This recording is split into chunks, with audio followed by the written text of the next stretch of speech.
To understand what chronic pain is, it's good to differentiate chronic from acute pain. So acute pain is any new pain that arises as a result of a recent injury of some sort.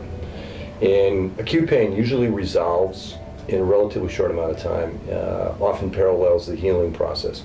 By contrast, chronic pain is a type of pain that persists even after the injury apparently is healed.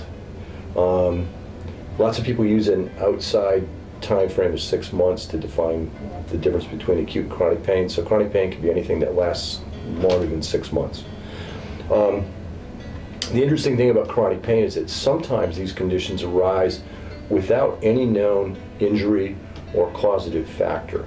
Examples of that could be reflex sympathetic dystrophy, or even something like fibromyalgia, which are two types of nerve pains that sometimes occur without any known etiology, without injury, without any apparent cause.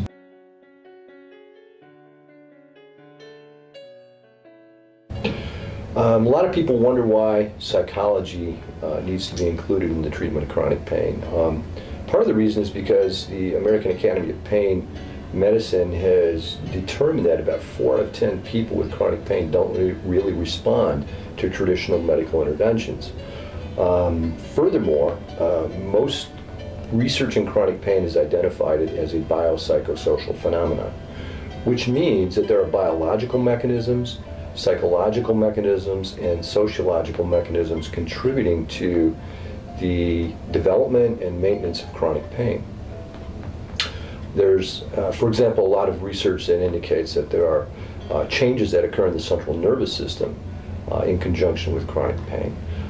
We also know that there are side effects of pain, chronic pain, and these can include stress, anxiety, depression, anger, and other kinds of emotional reactions, which in turn are stressful on the body, and which in turn can serve to maintain or magnify the perception of pain.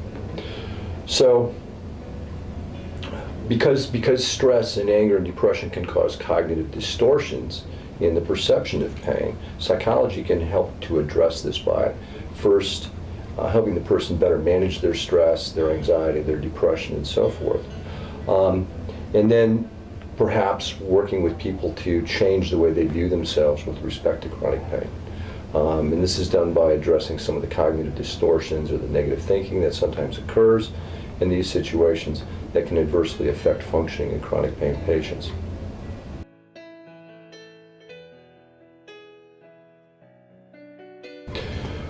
So when you're thinking about what types of treatment are effective, it's important to note something in particular.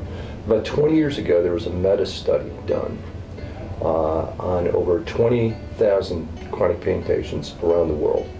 And the researchers were looking at what types of factors or situations and conditions were the best predictor of disability.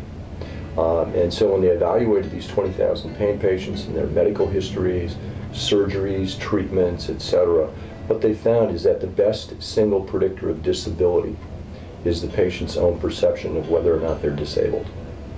And this is more important even than the injury itself, the debilitation resulting from the injury, number of surgeries, anything. So if you see yourself as disabled, you tend to be disabled and function that way.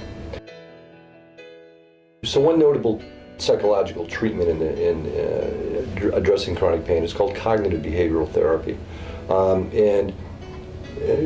Cognitive behavioral therapy is a way of beginning to evaluate the thinking patterns that chronic pain patients might have about themselves and about the nature of their pain, specifically looking at and assessing negative kinds of thinking patterns and cognitive distortions.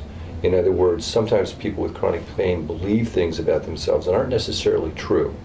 For example, movement can sometimes result in increased pain, but sometimes chronic pain patients believe that increased pain equals increased injury, and almost always this is not true.